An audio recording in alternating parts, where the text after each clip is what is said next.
Hello everyone, welcome to CripChat, your weekly podcast on everything disability. Today with us we have a very special guest, Dr. McGee, disability and justice advocate. Welcome, Patrick.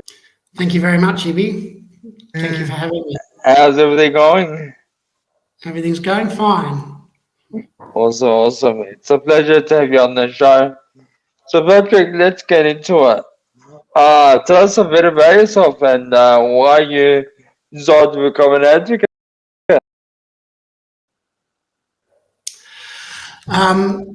So I've always been, ever since I was 18, working with people with intellectual disabilities, and so in all sorts of different ways, supporting them in their houses, supporting them in the community, and then finally advocating for them. I have a bit of a natural talent for advocacy, and this led me to become a guardian at the Office of the Public Advocate for many years here in Melbourne. During that time, I became involved with a young Aboriginal lad, and he was from an Aranda lad, and I'll call him Win Marty. And he and I worked together for many years, and all of those different things, different experiences, led me to this point where I became a national systems advocate, particularly focusing on people with disabilities in the justice system, and particularly working with First Nations communities in the Northern Territory.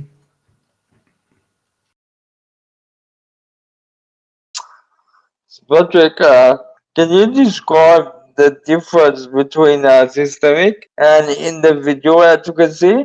How different, what different roles have shaped your approach to advocacy?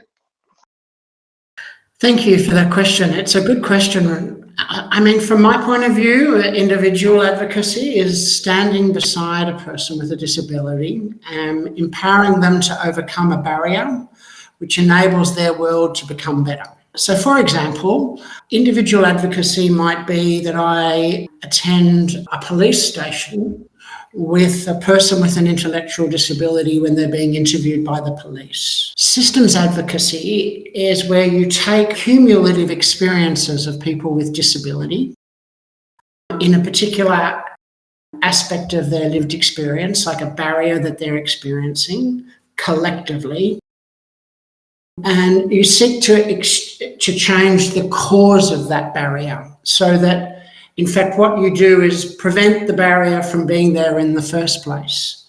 So if I continue with my previous example where, people with disabilities are supported when they're interacting or being interviewed by the police, a systems approach to that barrier would be where police standing orders require that whenever a person with an intellectual disability is being interviewed by the police, they have access to a support person, and that this requirement is independently funded. And that way, you don't have to do it on a case-by-case basis. You just collectively remove the barrier to support people attending police interviews with people with cognitive impairments like intellectual disability. I suppose that one of the roles that has shaped my approach to advocacy has been my role as guardian, and I'm a guardian for two Aboriginal people up in the Northern Territory, both involved in the criminal justice system, and both very complex, complex needs. As their guardian, it's become very clear to me that the best approach to advocacy, one of the best approaches, is where you support people to make their own decisions.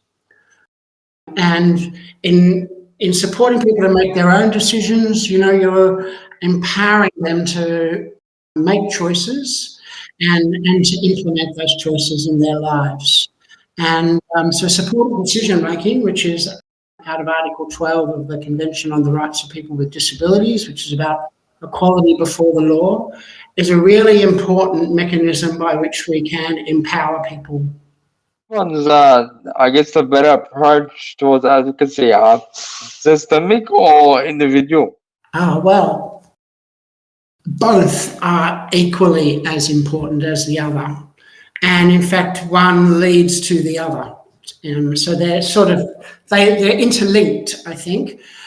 You know, the way we understand that there is a systems problem, like access to justice is a systems problem. We know that people with disabilities do not enjoy the same access to justice as, say, people without disabilities. The way we understand that that's a systems problem is because we know that many, many people come to request support on an individual basis around access to justice issues. And so around the country, in every state and territory, we know that lots of people with disabilities ask for help to access their justice rights. And so that leads us to understand systems barriers all through the justice process for people with disabilities. And so one leads to the other, and when you fix the systems problem, you fix some of the individual circumstances that people with disabilities face when trying to access justice. Interesting. Thanks for sharing, Patrick. So you have led a national civil society campaign to dementia and replace the indefinite detention of people with cognitive impairments. So can you tell us the story of what campaign and why it was so important? It's a great question, and thank you for that. I have known a young Aranda man. His name's been Marty. That's the chap I was talking about before. For 24 years now, I've worked with him on his community in the Northern Territory when he was 9.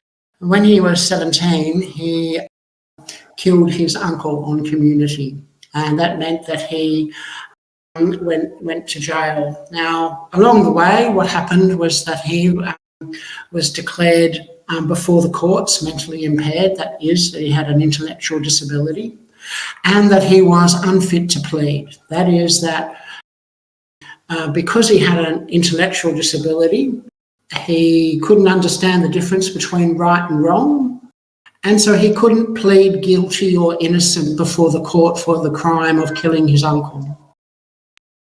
That process leads people in this country to be indefinitely detained. That is, detained for the purposes of treatment, because we can't have the community have the right to live safely, and people who are a risk of harm to others, like my friend Win Marty, you know, they need to be detained in order to receive treatment to address that behaviour that causes the risk of harm to others.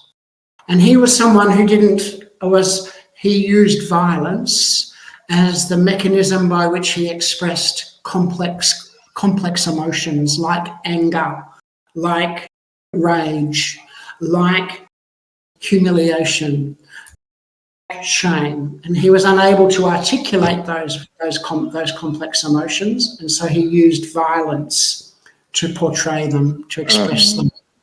And this made other people unsafe. And so I became his guardian because his detention occurred in a maximum security prison in the Northern Territory, and where really, really terrible things happened to him. There was a lot of cruel, inhuman and degrading treatment of this young man whilst he was detained.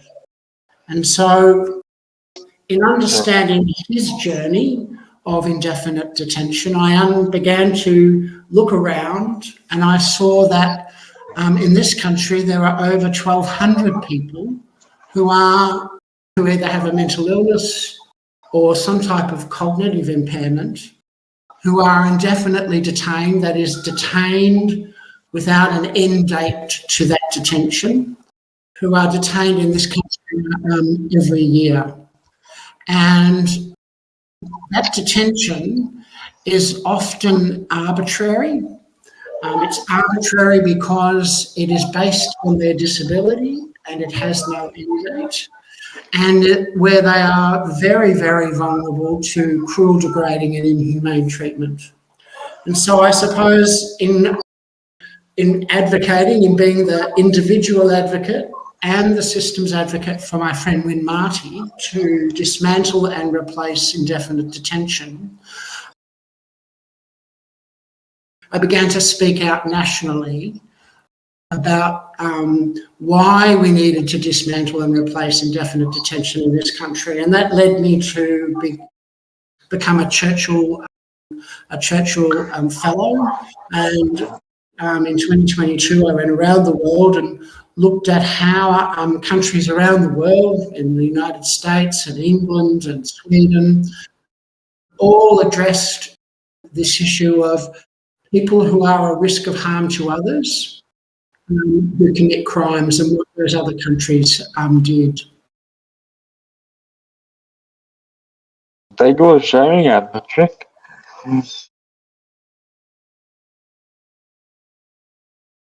Sorry to hear that, it's important that you advocate for these people. Start advocating for change. So leading up to the Royal Commission, do you think the media has become more interested in illuminating advocacy issues generally and the issues of people with disability in the justice system?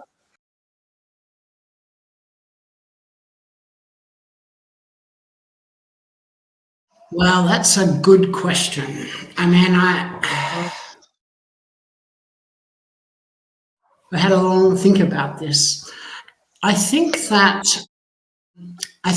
society generally is more interested now in hearing the stories of people with disabilities, and I think that.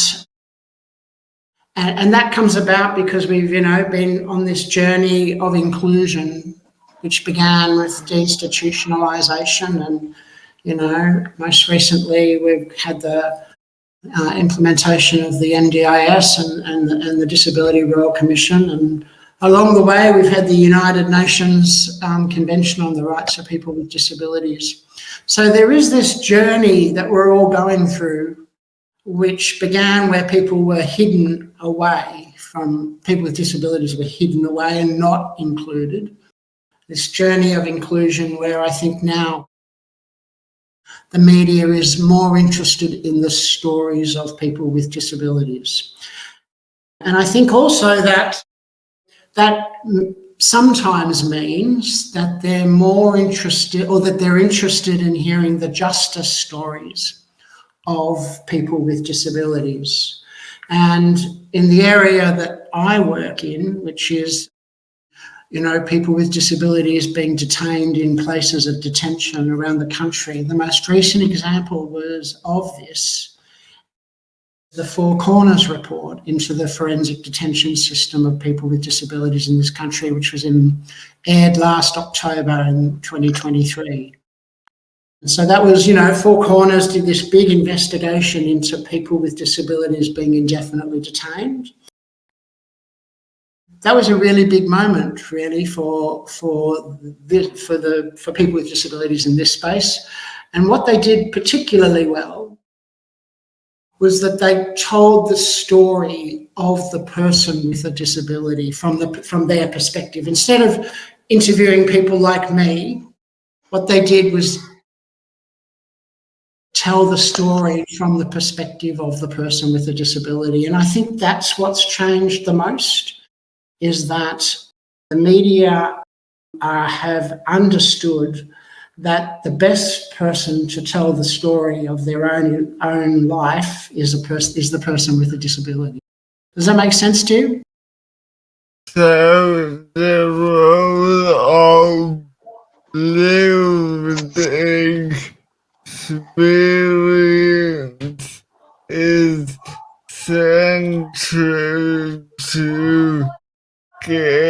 to the self-confidence story. I agree, Jonathan. It's absolutely essential. I know that when I talk to politicians, if I talk to politicians, they're interested for a little bit, and then they're not so interested because they listen to people like me talk all the time. But if a person with a disability is sitting in front of them telling their story, then I see them be very, very interested in that story and very interested in engaging with the person with the disability. And I think that there is more power in people with disabilities telling their own stories. And I think that my job is to help people with disabilities in the justice system come before the cameras or come to be in touch with journalists so that story can be told by them. No, it all makes sense, Patrick. No, good stuff. Good stuff. Can you tell us about some positive experiences or examples that are changing how people with disability are treated by the justice? Look, luckily we have a few examples of how people with disability are treated by the justice system. I mean, a good example comes from Synapse, which is a brain injury organisation led by Jennifer Cullen in Queensland. And they have created this screening tool called the Goody Way screen. The Goody Way screen identifies cognitive impairments in people and their needs, but within a culturally informed process. So up until now, when you've been a First Nations person with a disability, with a cognitive impairment, the screening and assessment tools that help people understand how cognitively impaired you are, where your cognition levels sit, have been white-based assessment tools. And so they haven't always been a good fit if you're a First Nations person with a cognitive impairment.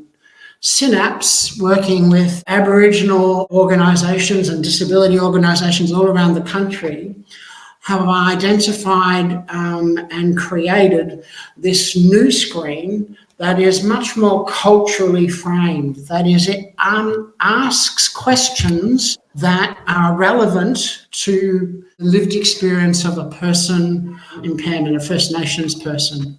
So an example of that, of how that gets used, is in the Murray Court in Queensland, in Brisbane and Richlands. They use the Goody Way screening tool for convicted Aboriginal and Torres Strait Islander people, and that helps the magistrate understand the person's capacity and then how the court can support them better through that Murray Court process. And the Murray Court is an Indigenous-specific court in Brisbane. Now, since the Goody Way screen has been used by the court, 71% of participants in the Murray Court were flagged with impairments in at least one cognitive domain. And what I mean by that is domains that affect their social interaction or their self-management or their ability to learn. So that's a really large number of people, First Nations people with cognitive, that were identified as having a cognitive impairment, and that allowed the court to better tailor the court process so that people were able to participate and understood what was happening. Do you have any questions about that? Because that's a really important step. This idea that First Nations people should have screening tools that are relevant to their First Nations lived experience. The second area I would just say is with the NDIS. So we've got a big problem in this country, of course, that there are too many people with cognitive impairments in our jails. And the problem has been that, when someone commits a crime, they've got to have a consequence, and the consequence has been that they go to jail. But we know that going to jail for people with, say, intellectual disabilities or acquired brain injury, it doesn't serve the same purpose as if when I commit a crime and am arrested for that and I go to jail. I understand that I've done the wrong thing and I've gone to jail because that's my punishment. So the NDIS has developed people with expertise, planners with expertise, and people with disabilities in the criminal justice system. And these people, these expert planners, are able to create plans, funded plans, that help people with disabilities who might be in detention transition out of detention and into support into the community, so that we can continue to support them and make sure that they're safe and that the community's safe, but that they don't necessarily have to be in jail to understand that, and receive that support. And this is a very big change for the NDIS, because up until recently, the NDIS said, if you're in prison, we can't help you. But now we understand that it's better for people with disabilities who go to prison to be out of prison as quickly as possible and into support into the community. And the people who are helping that process happen are they're called justice planners. And they have a real lot of expertise in creating plans that help that transition process happen. And this is a big change for the NDIS and a really good thing that they're doing. Do you have any views about the first response by police towards people with disability? Is there room in the Australian disability strategy for more education and training? It is really clear, and Professor Leanne Dowd and Simone Rowe from UNSW did a really big report for the Disability Royal Commission on police attitudes and interactions with the police by people with disabilities. And it's pretty clear that in a lot of different ways that the experiences of people with disabilities when they came in contact with the police weren't great. And this is an access to justice issue, right? Because the police operate under legislation and everybody knows their rights when they interact with the police. But generally speaking, people with disabilities have a less positive experience when they interact with the police. So I think that the police in many states and territories understand that they've got to do better when it comes to the way that they interact with people with disabilities. I think it's fair to say that everybody understands that that journey is just beginning. There is a lot of work to do, not just about the way the attitudes and values that police have about people with disabilities, but the simple justice, but making sure that when they do interact with people with disabilities, that they respect the justice rights of people with disabilities, like they have to respect the justice rights of me when they interact with me if I've done the wrong thing. I think that there's a long way to go, and the Royal Commission was really clear about as you say, education and training being one aspect that the police need to do better at.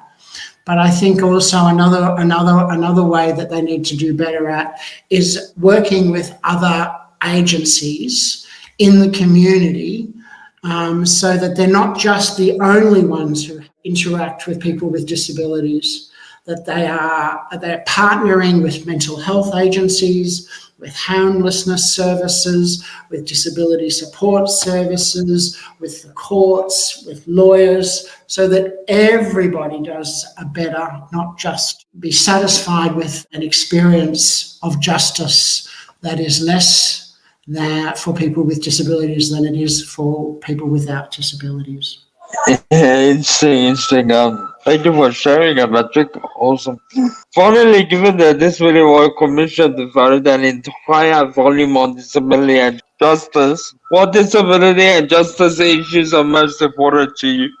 So in November 2022, the United Nations Committee for the Convention Against Torture reviewed Australia's compliance with the Convention Against Torture. Now, the Convention Against Torture is one of those big human rights treaties that everybody, that a lot of countries are signatory to, including Australia. And that review found that people with disabilities were experiencing cruel, degrading, and inhuman treatment in Australia's places of detention. Now, I'm paraphrasing a lot of words, including observations, but essentially the committee was a bit worried about the experiences of people with disabilities in Australia's places of detention. We know by talking to, I work with a number of women with disabilities, particularly First Nations women with disabilities, both mental illness and cognitive impairments and physical disabilities. And they have all told us the same things, that when they've gone to jail, terrible things happen to them. In the most extreme cases, like my friend Win Marty, when he was detained in a maximum security prison and he would bang his head against the wall because he was frustrated and upset and confused and scared, the guards would come in, pick him up, tie him down into a restraint chair and tie his wrists and his neck and his waist and his ankles to a restraint chair. And then they would inject him with a tranquilizer until he was unconscious to stop him from banging his head. That type of treatment, the Convention Against Torture Committee, they call that cruel, inhuman, and degrading treatment. And there are so many examples now in the Banksia Hill Youth Detention facility in Western Australia, in the Forensic Detention Facility in Queensland, at the Forensic Mental Health Facility in Sydney. There are multiple examples of people with disabilities experiencing cruel, degrading, and inhuman treatment. And so I think that one of the most important issues that we need to address in this country, and we can use what's called the OPCAT process, which is where we get independent monitoring of Australia's places of detention. One of the most important things that we have to address is the fact that people with disabilities, when they are in detention, experience cruel, degrading, and inhuman treatment. Very interesting. Thank you for that, Patrick. Yeah, look, it's always a pleasure to have you on the show, Patrick, and talk about, your, I guess, work in the space advocating for people, especially First Nations people, and we always encourage you to come back and, give us updated on these issues. Well, thank you very much once again, Patrick. It's a pleasure having you on the show. It's been a pleasure. For everyone else, if you watch a CripChat, you're working podcast of disability. Join us next week as we talk about more things related to disability. Goodbye for now.